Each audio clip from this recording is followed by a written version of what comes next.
তাকরীর পেশ করবেন আমাদের দেশের অন্যতম মুরব্বী, ইসলামের ঐক্যজোটের অন্যতম মুরব্বী হযরত আল্লামা ফজলুর রহমান সাহেব, মুহতামিম খালিকিয়া মাদ্রাসা গাজীপুর, হযরতের মূল্যবান তাকরীর পেশ করার জন্য সবিনয় অনুরোধ করছি। আসসালামু আলাইকুম ওয়া রাহমাতুল্লাহি ওয়া বারাকাতুহু। আলহামদুলিল্লাহ নাহমাদুহু ওয়া নাস্তাঈনুহু ওয়া নাস্তাগফিরুহু ওয়া নু'মিনু বিহি ওয়া নাতাওয়াক্কালু আলাইহি ওয়া নাউযু বিল্লাহি মিন শুরুরি আনফুসিনা ওয়া মিন সাইয়্যাতি আ'মালিনা।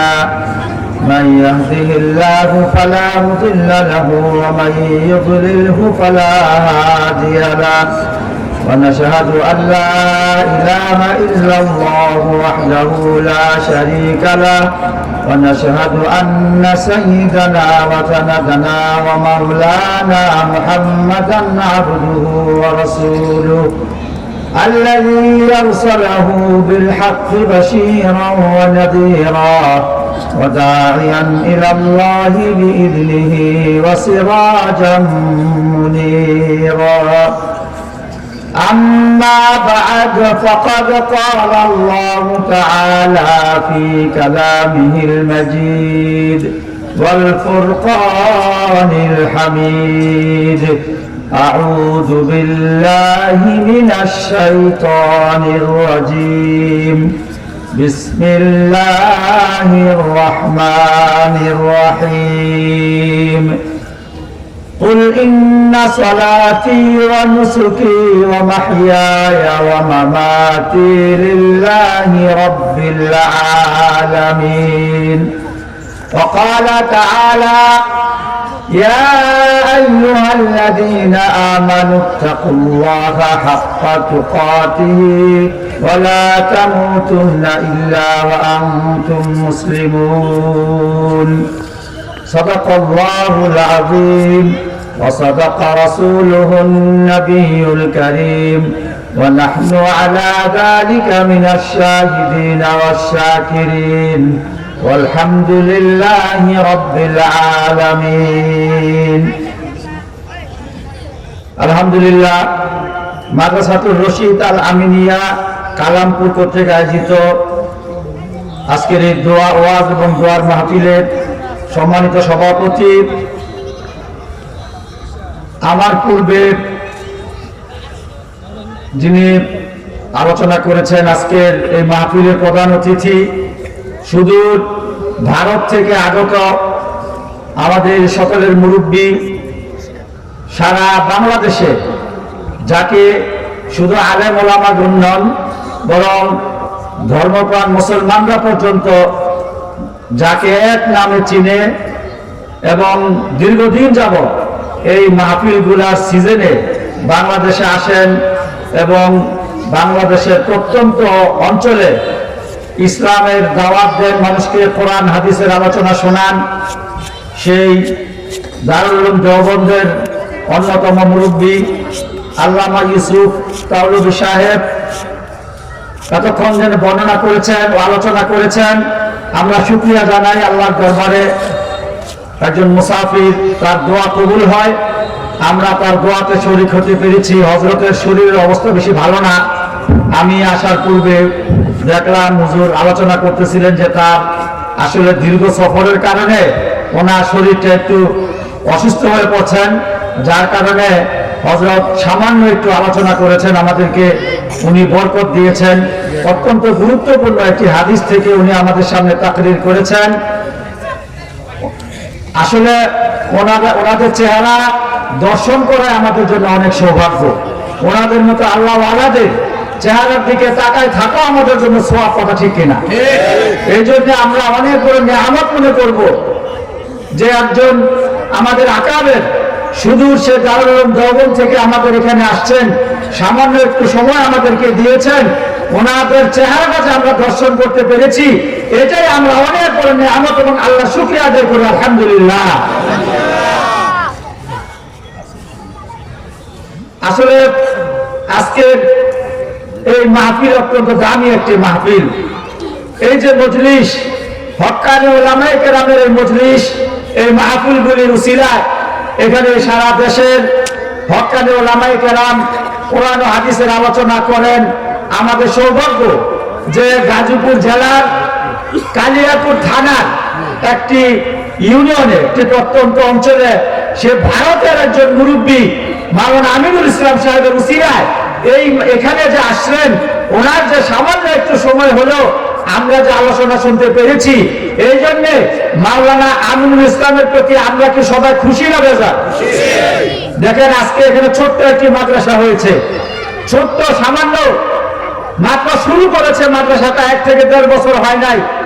সেই মাদ্রাসার উসিলায় আমরা সেই সুদূর ভারত থেকে মাওলানা আমিনুল ইসলাম সাহেবের উসিলায়, তার মাধ্যমে এখানে যে সারা দেশের শীর্ষ আলেম ওলামা এবং আন্তর্জাতিক মানের আলেম ওলামারা এখানে যে আসছেন, এই জন্য আমরা মাওলানা আমিনুল ইসলামকে ধন্যবাদ জানাই, কথা ঠিক কিনা? আমরা মোবারকবাদ জানাই। আসলে যে জিনিস নিয়ে চিন্তা করেন সেটার ব্যাপারেই প্রশ্ন করেন। হুজুর কিন্তু শুরুতেই বলছেন যে মানুষের যার যে জেহেনের মধ্যে যেটা আসে সেইটাই নিয়ে চিন্তা করেন, সেইটাই নিয়ে ফিকির করেন। আমাদের আলেম ওলামারা দেখেন,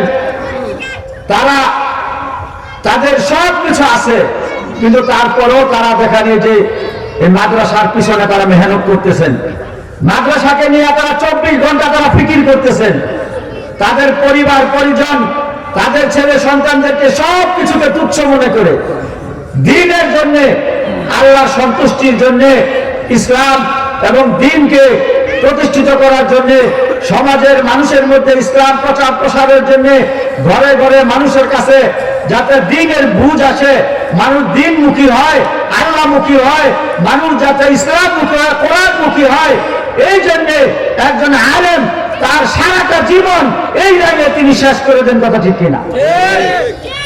আজকে এখানে মাওলানা আমিনুল ইসলাম কত মেহনত করতেছেন, কত পরিশ্রম করতেছেন, কত কষ্ট করতেছেন, দিন রাত্র তিনি এই মেহনত করতেছেন। আমরা দোয়া করি আল্লাহ যেন মাওলানা আমিনুল ইসলামের এই মেহনতকে আল্লাহ কবুল করেন, সকলে বলেন আমিন। আল্লাহ যেন তার এই মেহনতকে কবুল করে এখানে একটি মার্কাজ, দ্বীনের মার্কাজ, একটা দাওরে হাদিস, একটি তাফসীর, একটি ইফতা বিভাগ পর্যন্ত আল্লাহ যেন এখানে ব্যবস্থা করে দেন, সকলে বলেন আমিন। সম্মানিত উপস্থিতি, আমি কোরআনে কারীমের একটি আয়াত তেলাওয়াত করেছি। সে আয়াতের মধ্যে আল্লাহ পাক বলেন, কুল ইন্না সলাতি ওয়া নুসুকি ওয়া মাহইয়ায়া ওয়া মামাতি লিল্লাহি রাব্বিল আলামিন। হে নবী, আপনি বলে দেন, আমার নামাজ, আমার রোজা, আমার কুরবানি, আমার জীবন, আমার মৃত্যু সব কিছু একমাত্র তোমার সন্তুষ্টির জন্য, আল্লাহর সন্তুষ্টির জন্য। আমি মানুষ, আমি মুসলমান, আমাকে মনে রাখতে হবে এই পৃথিবীটাই আমার জন্য শেষ না, আমার আরেকটা পরকালে আরেকটা জীবন রয়েছে। এই পৃথিবী তো সামান্য জিন্দগির জন্য আল্লাহ আমাকে পাঠিয়েছেন, কিন্তু এই যে পরকালে যে জিন্দগি রয়েছে, সেই জিন্দগির শুরু আছে, সেটার কিন্তু শেষ নাই, কথা ঠিক কিনা? এই জন্য আমাকে এই পৃথিবীতে যতদিন থাকবো, এই দুনিয়াতে যতদিন বেঁচে থাকবো, আমার মনে রাখতে হবে আমার প্রতিটা শ্বাস নিঃশ্বাস, আমার প্রতিটা মুহূর্ত আল্লাহ পাকের সন্তুষ্টির মধ্যে কাটাতে হবে। আল্লাহ পাক এবং আল্লাহ রাসূলের নির্দেশানুযায়ী যদি আমি কাটাতে পারি, তাহলে আমার জিন্দগি সফল হবে। আর যদি দুনিয়াতে এসে আমি দুনিয়ার পিছনে পড়ে আমার সেই পরকালের জিন্দগিকে আমি ভুলে যাই, আল্লাহকে যদি ভুলে যাই, আল্লাহর হুকুমকে যদি ভুলে যাই, আল্লাহ রাসূলের সুন্নাতকে যদি ভুলে যাই, আল্লাহ রাসূলের আদর্শকে যদি ভুলে যাই, তাহলে আমার 60, 70, 80, 90 বছরের জিন্দগি এটা সম্পূর্ণরূপে ব্যর্থ জিন্দগি হিসেবে বিবেচিত হবে, কথা ঠিক কিনা? এই জন্য আমাকে এই কথা মনে করতে হবে যে আমার এই জীবনের মালিক, আমার এই মৃত্যুর মালিক হচ্ছেন কে? আল্লাহ। আমি যখন এই কথা বিশ্বাস করব যে আমার এই হায়াতের মালিক, আমার এই মৃত্যুর মালিক, আমার সমস্ত কিছুর মালিক, সমস্ত কিছু একমাত্র আল্লাহ পাক হচ্ছেন মালিক, এই কথা যখন আমরা বিশ্বাস করব, এই কথা যখন মনে মনে আমি কল্পনা করব, তখন একজন মানুষ সে কোনোদিন আল্লাহ নাফরমানি করতে পারে না। কথা ঠিক কিনা? আল্লাহ বলেন যে হে রাসূল, আপনি বলেন আমার নামাজ, আমার কুরবানি, আমার জীবন, আমার মৃত্যু সবকিছু একমাত্র আল্লাহর জন্য, আল্লাহ সন্তুষ্টির জন্য। এই জন্য মুসলমান যে কোনো কাজ করে, মুসলমান যে কোনো কাজ করবে, ব্যবসা বাণিজ্য করুক, চাকরি বাকরি করুক, কৃষি কাজ করুক, সে যে যখন যেখানে থাকবে, সে তার জিন্দেগির উদ্দেশ্য হচ্ছে একমাত্র আল্লাহর সন্তুষ্টি। তার জিন্দেগির লক্ষ্য যখন আল্লাহর সন্তুষ্টি হবে, তখন ওই ব্যক্তি কখনোই নামাজ ছাড়তে পারে না। কথা ঠিক কিনা? ওই ব্যক্তি কখনোই সে আল্লাহর নবীর আদর্শকে ছাড়তে পারে না। তার পা থেকে মাথা পর্যন্ত পুরা জিন্দেগি তার আল্লাহর হুকুম এবং নবীর আদর্শ অনুযায়ী চলবে। একজন মুসলমান যখন বিশ্বাস করবে যে আমার রোজা, আমার নামাজ, আমার কুরবানি, আমার হায়াত, আমার মউত একমাত্র আল্লাহকে সন্তুষ্টি করার জন্য, এই জন্য আমি মুসলমান। কোরআনে কারীমের মধ্যে আল্লাহ বলেন, ইয়া আইয়ুহাল্লাযীনা আমানুত্তাকুল্লাহা হাক্কা তুকাতিহি ওয়া লা তামুতুন্না ইল্লা ওয়া আনতুম মুসলিমুন। হে ঈমানদাররা, ঈমানদারদেরকে আল্লাহ বলছেন, লক্ষ্য করে বলছেন যে তোমরা মৃত্যুবরণ করো না, তোমরা আল্লাহকে ভয় করো এবং তোমরা মৃত্যুবরণ করতে পারবে না, মরতে পারবে না মুসলমান না হইয়া। আল্লাহ আমাদেরকে বলে দিচ্ছেন যে খবরদার, খবরদার, তোমরা কবরে যাইবে না, তোমরা আমার কাছে আসবে না, তোমরা মরতে পারবে না মুসলমান না হইয়া। যদি মুসলমান না হয়ে তুমি যদি খবরে আসো, মুসলমান না হয়ে যদি আমার কাছে আসো, তাহলে মনে রাখবা তোমার এই জিন্দেগি, আখিরাতের জিন্দেগি তোমার জন্য বিষাক্ত হয়ে যাবে, আরো কঠিন হয়ে যাবে। এই জন্য আমাদেরকে এই জীবনে আমরা যাই কিছু করতেছি, আমি চাকরি করি, ব্যবসা করি, সংসার করি, আমি কৃষিকাজ করি, আমি যেখানে যেটাই করি না কেন, আমার সর্বপ্রথম আমাকে মুসলমান হতে হবে, আমার ঈমান মজবুত করতে হবে। ঈমান ছাড়া আমি যদি মুসলমান ব্যতীত আমি যদি কবরে যাই, তাহলে কবরের মধ্যে আমার জন্য যে শাস্তি অপেক্ষা করছে, আমি কি পারবো সেই শাস্তি, সেই কঠিন শাস্তি? আমি আমার সামান্য মানুষ হিসেবে আমার শরীর সেই কঠিন শাস্তি কি সেটা সহ্য করার মতো ক্ষমতা রাখে? রাখে না। এই সামান্য দুনিয়ার আগুন, ঠান্ডা, গরম, এগুলি আমরা সহ্য করতে পারি না। আর কিভাবে সেই কবরের শাস্তি, পরকালের শাস্তি, জাহান্নামের শাস্তি আমার আপনার শরীর কিভাবে সেটা সহ্য করবে? অসম্ভব ব্যাপার। এই জন্যে আল্লাহর ভয়, জাহান্নামের ভয় সব সময় আমার দিলের মধ্যে রাখতে হবে এবং আমাকে ফিকির করতে হবে এই দুনিয়াটাই আসল দুনিয়া নয়, এই দুনিয়াটাই আমার আসল জিন্দগি না। আমার জিন্দগি, পরকালের জিন্দগিটাই হচ্ছে আসল জিন্দগি। কোরআনে কারীমের মধ্যে আমরা আয়াতে আল্লাহ বলেন, قد أفلح المؤمنون الذين هم في صلاتهم خاشعون والذين هم للزكاة فاعلون والذين هم لفروجهم حافظون। আল্লাহ বলেন সফল কারা? আমরা তো মনে করি এই দুনিয়ার জিন্দগিতে যার গাড়ি, বাড়ি, নারী, যার ধন সম্পদ আছে সেই আমরা নিজেদেরকে সফল মনে করি, যে আমরা তো অনেক সফল হয়ে গেছি, আমার কোটি কোটি টাকা আছে, আমার বাড়ি আছে, আমার গাড়ি আছে, আমার সন্তান সন্ততি আছে, আমি তো সফল হয়ে গেছি, আমার আর কিছুই দরকার নাই। আরে ভাই, দুনিয়াতে কে সফল আর কে ব্যর্থ এই কথা নির্ধারণ করবে কে? কার কথায় আমি নিজেকে সফল মনে করব আর কার কথায় আমি ব্যর্থতা মনে করব? এটা দুনিয়ার একজন মানুষ এই কথা বললেই যে তোমার তো গাড়ি আছে, তোমার তো বাচ্চা বাড়ি আছে, তোমার তো ছেলে সন্তান আছে, তুমি সফল, তার কথাই কি আমি সফল হব, না যিনি আমাকে সৃষ্টি করেছেন, যিনি আমাকে রিজিক দেন, যিনি আমাকে বাড়ির মালিক বানিয়েছেন, যিনি আমাকে গাড়ির মালিক বানিয়েছেন, যিনি আমাকে সন্তান সন্ততির মালিক বানিয়েছেন, নাকি তার কথা সে যেটা বলবে সেটাই সফলতা হবে? আমরা বিশ্বাস করি যিনি আমার সৃষ্টিকর্তা, পালনকর্তা, আমার রক্ষাকর্তা, তিনি যেটা বলবেন সেটাই হক কথা, সেটাই সত্য কথা, সেটাই সফলতার কথা, সেটাই সঠিক কথা। কথা ঠিক কিনা? এই জন্য কোরআনে কারীমের মধ্যে আল্লাহ বারবার আমাদেরকে বলেছেন, হে দুনিয়ার মানুষেরা, তোমরা কি সফলতা চাও? তোমরা কি দুনিয়া এবং আখিরাতের মুক্তি চাও? তাহলে তোমরা আমার কথা শোনো, তাহলে কোরআনের দিকে ফিরে আসো, তোমরা রাসূলের আদর্শের দিকে ফিরে আসো, তাহলে সত্যিকার অর্থে তোমরা সফলতা অর্জন করতে পারবে। আর যদি দুনিয়াতে তোমরা শুধু তোমার মন চাহার জিন্দেগিতে তোমার মন চাহার মতো তুমি চলো, তোমার দিল যা বলে, তোমার মন যেই দিকে বলে সেই দিকে তুমি চলো, শয়তান যেই দিকে বলে তুমি সেই দিকে চলো, তাহলে মনে রাখবা তোমার এই জিন্দেগি সফলতার জিন্দেগি না, তোমার এই জিন্দেগি ব্যর্থতার জিন্দেগি। আল্লাহ বলেন ক্বাদ আফলাহাল মুমিনুন, সেই মুমিন তো সফল, সেই মুমিন সফল যে খুজুর সাথে যে নামাজ আদায় করে, নামাজ পড়ে।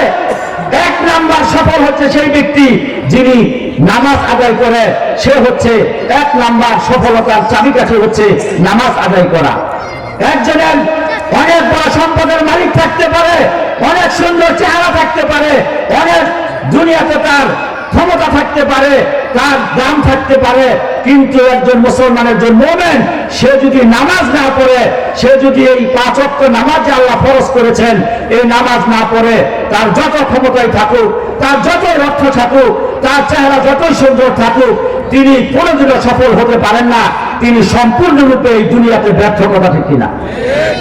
এই জন্য আমাকে ঈমানের পরে নামাজ আদায় করতে হবে। এরপরে আল্লাহ বলেন ওয়াল্লাযীনা হুম লিয-যাকাতি ফাঈলুন, অর্থাৎ যারা নিজেদেরকে সংশোধন করতে পারছে, যার নফসকে সংশোধন করতে পারছে, সেই হচ্ছে সফল।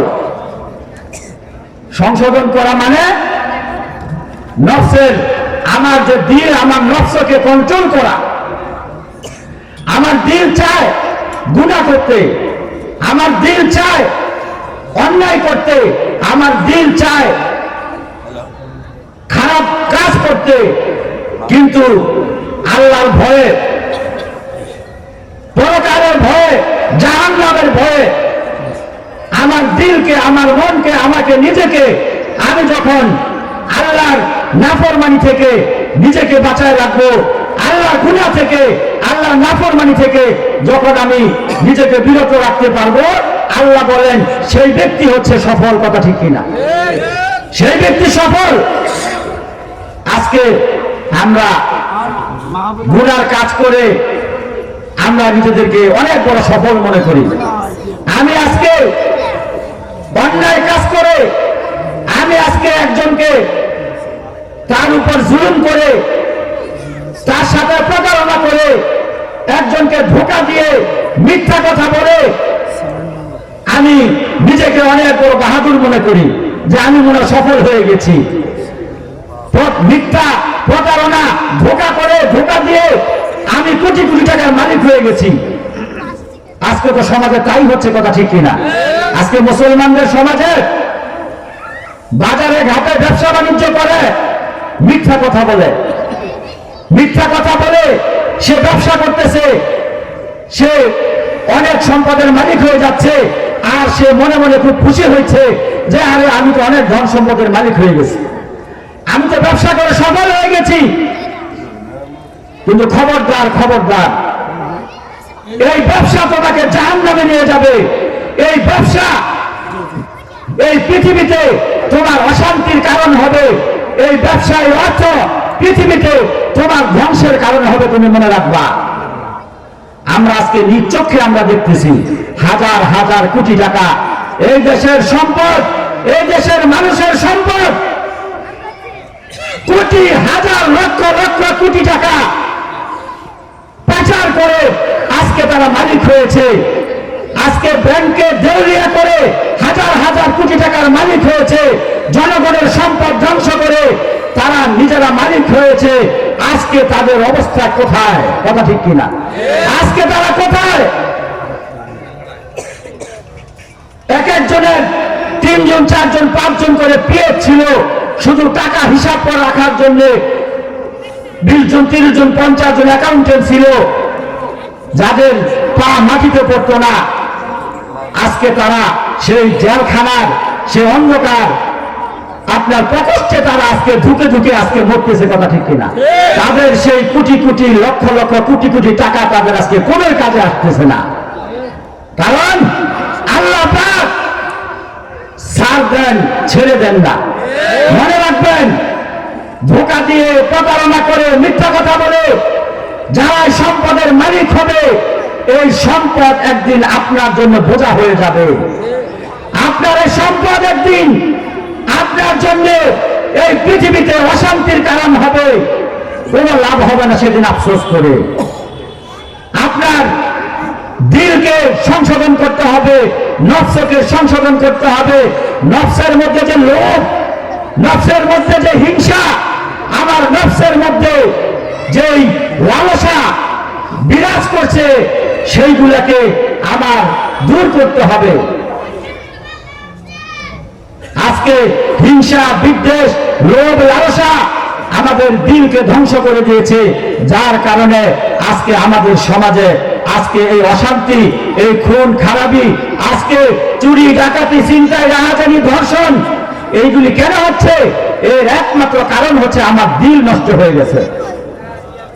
আমার দিল নষ্ট হয়ে গেছে। কোরআনে কারীমের মধ্যে আল্লাহ বলেন, ওয়াল্লাযী বা'আথা ফিল উম্মিয়িনা রাসূলাম মিনহুম ইয়াতলু আলাইহিম আয়াতিহি ওয়া ইউযাক্কিহিম ওয়া ইউআল্লিমুহুমুল কিতাবা ওয়াল হিকমা। আল্লাহ বলেন যে এই যে রাসূলকে দুনিয়াতে যে পাঠাইছেন, এই রাসূল সাল্লাল্লাহু আলাইহি ওয়াসাল্লামকে দুনিয়া পাঠাইছেন 4টা উদ্দেশ্য। 4টা উদ্দেশ্যে আল্লাহ এই দুনিয়াতে রাসূলকে আল্লাহ দুনিয়াতে পাঠাইছেন। 1 নম্বর হচ্ছে কোরআনে কারীমে তেলাওয়াত করা। আজকে এই যে মাদ্রাসাগুলি বলেন, এই যে মাদ্রাসাগুলি যে এই যে করা হয়, এগুলি কেন করা হয় জানেন? আল্লাহ পাকের রাসূলকে যে দুনিয়াতে পাঠাইছেন, তার দুনিয়ায় পাঠানোর উদ্দেশ্যকে পূরণ করার জন্য এই মাদ্রাসাগুলি করা হয়েছে। মাদ্রাসাগুলিতে কি করা হয়? কোরআন তেলাওয়াত করা হয় না?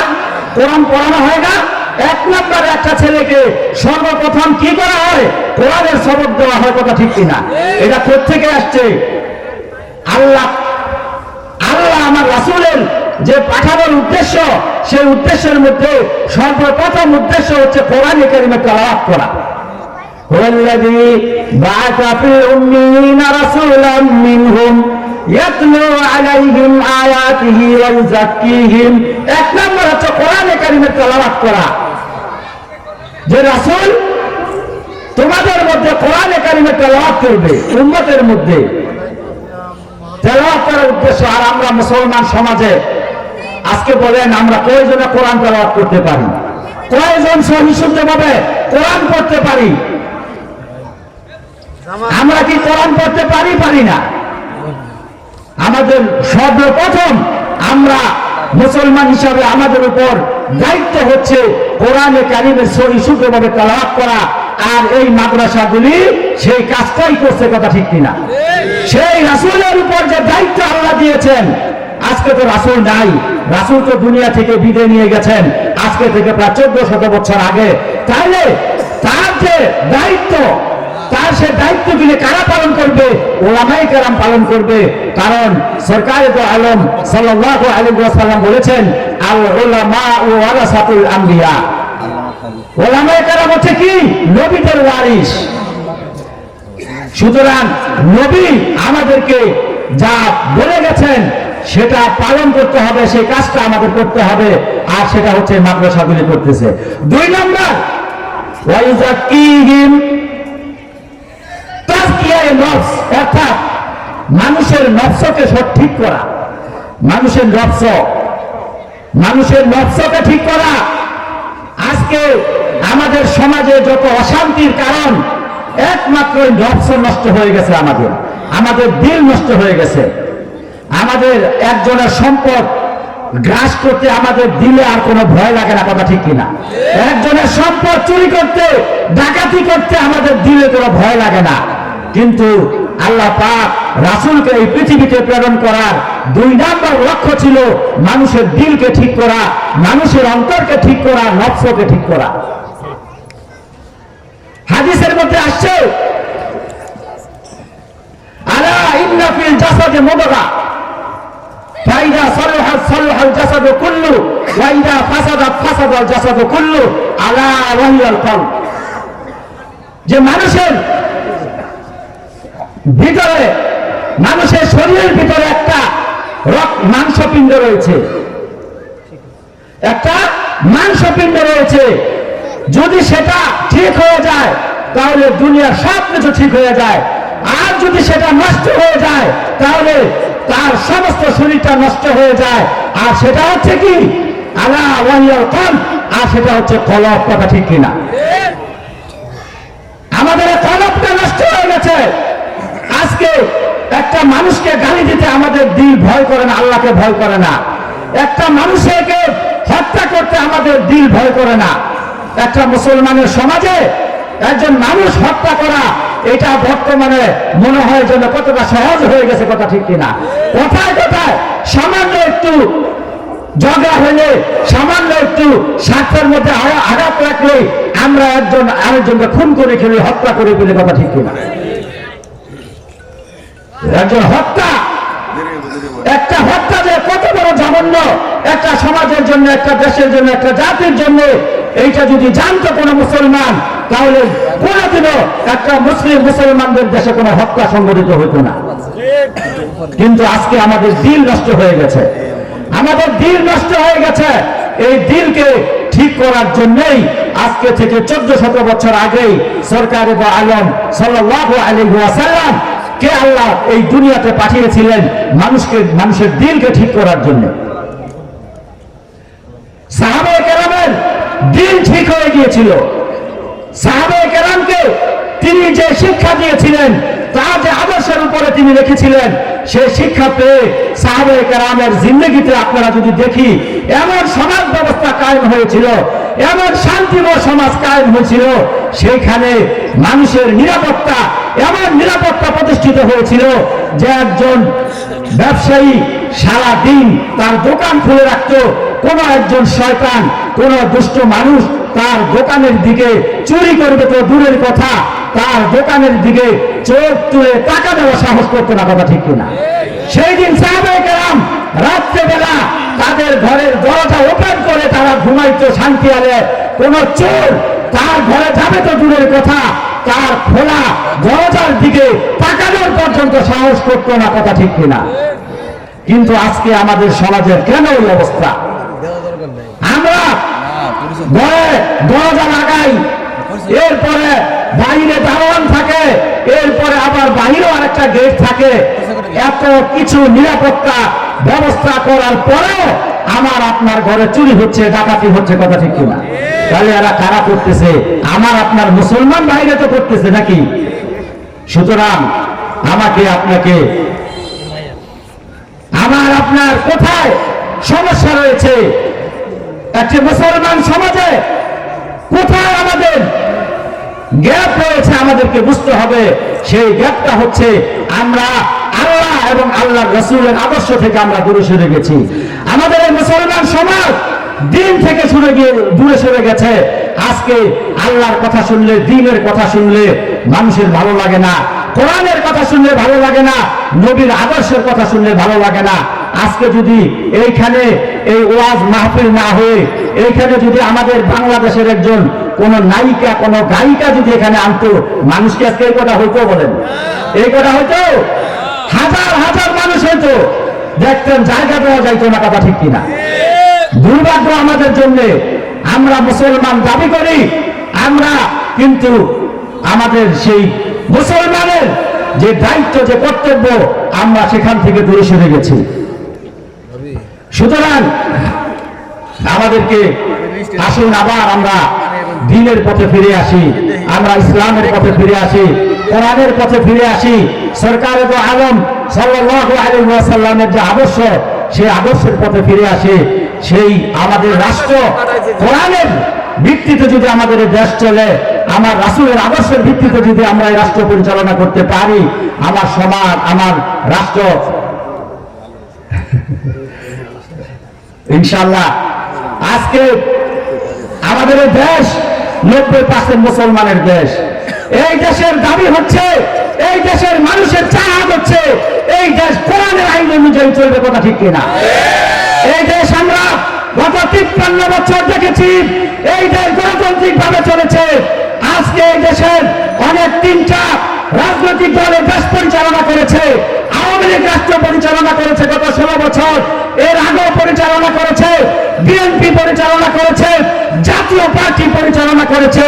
কিন্তু গত 53 বছরে এই দেশ যারাই পরিচালনা করেছে এই দেশের মানুষকে শান্তি দিতে পারে না, কথা ঠিক কিনা?